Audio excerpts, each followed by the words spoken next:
ಪುರಾಣ ಕಥೆಯ ಪ್ರಕಾರ ಶಿವನು ತನ್ನ ಮೂರನೇ ಕಣ್ಣನ್ನು ಬಿಟ್ಟು ಕಾಮದೇವನನ್ನು ಸುಟ್ಟಾಗ ರತಿದೇವಿಯು ತನ್ನ ಗಂಡನನ್ನು ಮರಳಿ ನೀಡಬೇಕೆಂದು ಬೇಡುತ್ತಾಳೆ. ಆಗ ಶಿವನು ನಿನ್ನ ಪತಿ ಮುಂದಿನ ಜನ್ಮದಲ್ಲಿ ಕೃಷ್ಣನ ಮಗನಾಗಿ ಹುಟ್ಟುತ್ತಾನೆ, ಆಗ ನೀವು ಮತ್ತೆ ಒಂದಾಗುತ್ತೀರಿ ಎಂದು ಆಶೀರ್ವದಿಸುತ್ತಾನೆ. ದ್ವಾಪರ ಯುಗದಲ್ಲಿ ಕಾಮದೇವ ಶ್ರೀಕೃಷ್ಣ ಹಾಗೂ ರುಕ್ಮಿಣಿಯ ಮಗನಾಗಿ ಜನಿಸುತ್ತಾನೆ. ಅವನೇ ಪ್ರದ್ಯುಮ್ನ. ಪ್ರದ್ಯುಮ್ನ 10 ದಿನದ ಮಗುವಾಗಿದ್ದಾಗ ಶಂಬರಾಸುರನೆಂಬ ರಾಕ್ಷಸ ಇವನನ್ನು ಕದ್ದು ಸರೋವರಕ್ಕೆ ಒಗೆದು ಬಿಡುತ್ತಾನೆ. ಸರೋವರದಲ್ಲಿದ್ದ ಒಂದು ದೈತ್ಯಕಾರದ ಮೀನು ಈ ಮಗುವನ್ನು ನುಂಗಿಬಿಡುತ್ತೆ. ಆ ಮೀನು ಒಬ್ಬ ಬೆಸ್ತನಿಗೆ ಸಿಗುತ್ತದೆ. ಬೆಸ್ತರನ್ನಿಂದ ರತಿದೇವಿಯ ಪುನರ್ಜನ್ಮವಾದ ಮಾಯಾವತಿ ಎಂಬ ಯುವತಿಗೆ ಆ ಮೀನು ಸಿಗುತ್ತದೆ.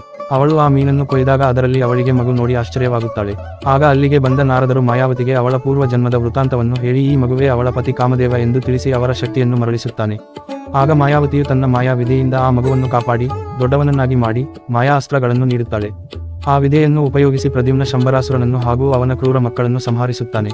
ನಂತರ ಪ್ರದ್ಯುಮ್ನ ಮಾಯಾವತಿಯೊಂದಿಗೆ ದ್ವಾರಕೆಗೆ ಮರಳುತ್ತಾನೆ. ಕೃಷ್ಣ ಅವರಿಬ್ಬರನ್ನು ಮದುವೆ ಮಾಡಿಸುತ್ತಾನೆ. ಹೀಗೆ ಕಾಮರತಿ ಇಬ್ಬರು ಮತ್ತೆ ಒಂದಾಗುತ್ತಾರೆ.